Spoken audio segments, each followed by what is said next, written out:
الحمد لله نعبده ونستعينه ونستغفر به ونعوذ بالله من شرور أنفسنا ومن سيئات أعمالنا من يهد الله فلا مضل له ومن يضلل فلا هادي له أما بعد أعوذ بالله من الشيطان الرجيم بسم الله الرحمن الرحيم فإن طلقها فلا تحل له من بعد حتى تنكح زوجا غيره فإن طلقها فلا جناح عليهما أن يتراجعا إن ظنا أن يقيما حدود الله صدق اللہ العظیم۔ میرے محترم بزرگوں، دوستو، ایک المیہ یہ ہے کہ اسلام کی بعض احکامات پر لعن طعن کی جاتی ہے، اس بنیاد پر اس کی غلط تشریح کی جاتی ہے۔ پہلے اس کی غلط تشریح کی جاتی ہے، اسے بیس بنا کر اسلامی قوانین پر اعتراضات کیے جاتے ہیں۔ انہی میں سے ایک حلالہ ہے، اور عجیب بات یہ ہے کہ اس کی ایک تو غلط تشریح کی جاتی ہے، پھر اس میں ڈیبیٹ کے لیے جن لوگوں کو بلایا جاتا ہے ٹی وی پر، میں نام نہیں لوں گا، نام جانتا ہوں، کانپور کے ایک شاعر صاحب کو بلایا گیا، صرف اس بنیاد پر ان کے داڑھی ہے اور ٹوپی، کسی عالم کو نہیں بلایا گیا اس میں، اور ان کی دینی معلومات کتنی ہوگی اور دینی اہمیت انہیں کتنی ہوگی وہ اس سے ظاہر ہوتی ہے۔ ان کے ساتھ ان کی بیگم بھی تھیں جو بے پردہ اور سر کھلی ہوئی تھی، انہیں کیا دین کی اہمیت ہوگی، کیا دین کی معلومات ہوگی جن کی بیگم ان کے ساتھ بے پردہ ٹی وی پہ جا رہی ہیں۔ انہیں ڈیبیٹ کے لیے بلایا گیا، غلط تشریح کی جاتی ہے، اور جب یہ غلط تشریح کی جائے گی تو ہر شخص کہے گا ہاں بھائی یہ بہت گندی بات ہے، بہت غلط چیز ہے۔ مثال کے طور پر کہا جاتا ہے کہ ایک شخص نے اپنی بیوی کو 3 طلاق دے دی، اب وہ اسے دوبارہ لانا چاہتا ہے تو پھر وہ کسی اور شخص سے شادی کرے، وہ 2-4 دن اس کے ساتھ رہے، پھر وہ طلاق دے، عدت گزارنے کے بعد یہ دوسری شادی کر لے۔ اس شرط پر شادی کرنا، کسی شرط لگا کر شادی کرنا کہ آپ طلاق دے دیں گے، اسلام میں حرام ہے، حرام ہے، بالکل حرام۔ دوسری بات یہ، رسول اللہ علیہ وسلم نے تو لعنت بھیجی ہے اس طرح حلالہ کرنے پر۔ رسول اللہ نے ارشاد فرمایا ہے، حضرت علی، حضرت ابن عباس، حضرت عقبہ بن نافع، متعدد صحابہ سے، ابن ماجہ میں یہ روایت مروی ہے، لعن رسول اللہ صلی اللہ علیہ وسلم المحلل محلل لہ، حلالہ کرنے والے اور جس کے لیے حلالہ کیا جائے ان کے اوپر رسول اللہ صلی اللہ علیہ وسلم نے لعنت بھیجی ہے۔ اور اس سے اور آگے بڑھ کے میں آپ کو بات بتاتا ہوں، ابن قدامہ کی ایک کتاب ہے المغنی، اس کی جلد نمبر 6، صفحہ نمبر 648، یہ اہل علم کے لیے میں بات کہہ رہا ہوں۔ حضرت عمر نے جب یہ بے احتیاطی شروع ہوئی حضرت عمر کے زمانے میں، تو انہوں نے حضرت عمر نے معلوم ہے اس کے اوپر کیا جملہ کہا، اگر کوئی شخص حلالے کے لیے شرط لگا کر نکاح کرے گا تو میں ان میاں بیوی کو رجم کر دوں گا، یعنی کہ سنسار کر دوں گا۔ یعنی حضرت عمر کے نزدیک بالکل زنا، ایک شادی شدہ مرد عورت اگر زنا کرے تو ان کی سزا سنسار کر دینا ہے، یعنی اتنی سخت سزا دوں گا میں انہیں کہ دونوں کو سنسار کر دوں گا۔ اسلام تو کہہ رہا ہے یہ۔ اب حلالہ ہے کیا چیز جسے لوگوں نے اتنا تمار بنا رکھا ہے؟ یہ بات ذہن میں رہے، اسلام میں 3 طلاق دینے کے بعد بیوی وہ ہمیشہ کے لیے جدا ہو گئی، کوئی صورت اس کی واپسی کی نہیں ہے۔ صرف کیا ہے، ایک صورت بہت دور سے یہ بنتی ہے کہ بیوی نے کہیں اور شادی کر لی، اب اتفاق سے دوسرا شوہر مر گیا یا دوسرے شوہر نے طلاق دے دی، اب بات بھی یہ خیال ہوا میاں بیوی کو اس سے تو میرا پہلے وہی شوہر ہی اچھا تھا، یا شوہر کو بھی خیال ہوا اب دوبارہ وہ نکاح کر لیں۔ یہ ایسا نہیں ہے کہ حلالے کے لیے دوسرا نکاح کیا گیا ہو، حلالہ کرانے کے لیے دوسرا نکاح کیا گیا، شریعت میں جیسے میں نے پہلے بھی عرض کیا رسول اللہ نے لعنت بھیجی ہے۔ اور ایک روایت میں تو رسول اللہ نے سانڈ بتایا ہے، اس شخص کو سانڈ استعمال کیا ہے جو شخص حلالہ کرے۔ اسلام میں اتنا سخت معاملہ ہے اور لوگ اسے بہانہ بناتے ہیں۔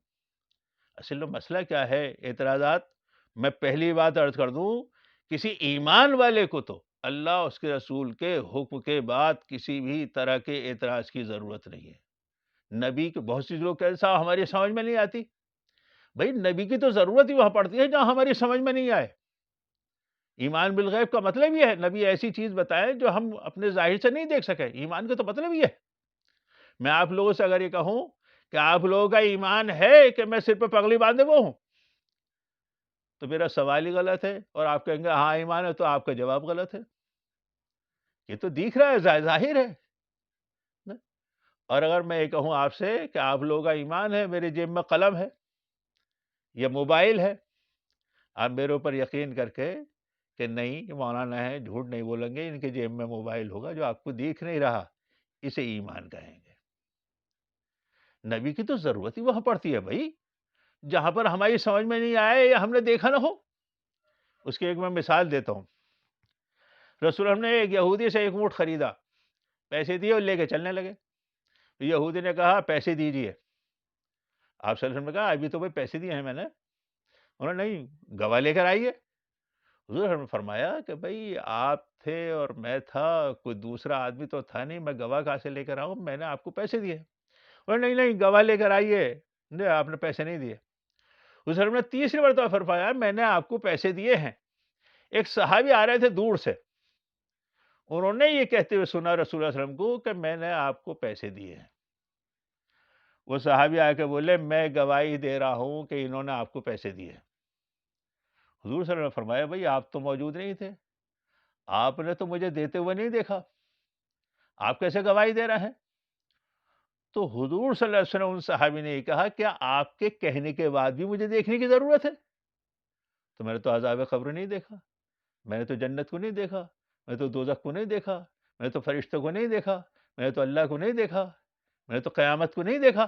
آپ کے کہنے پر مانا، آپ کے کہنے کے بعد بھی مجھے دیکھنے کی ضرورت ہے، میرے سے ایمان غلط ہو جائے گا۔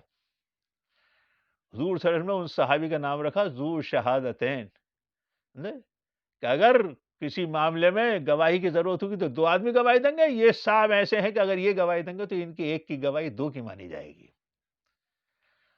ایمان والوں سے تو میں یہ بات کرتا ہوں اسلام کے کسی بھی بات پر کوئی اعتراض کرنا یہ سمجھنا اصل میں دوسرے اعتراضات کریں تو ان کا سلوشن نہیں ہے مسائل کے۔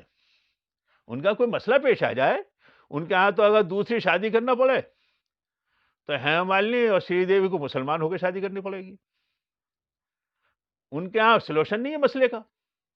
یشودا بہن زندگی بھر بغیر مودی کے رہیں۔ اگر اسلام ہوتا، ان کا دین کا ہوتا، ہمارا سلوشن ہے بیوی اگر نہیں رہنا چاہ رہا ساتھ طلاق دے دو، وہ بیچاری کہیں اور شادی کر کے اپنے میاں بچوں کے ساتھ زندگی گزار رہی ہوتی۔ ان کا مسائل کا حل نہیں ہے، ہمارا مسائل کا حل ہے۔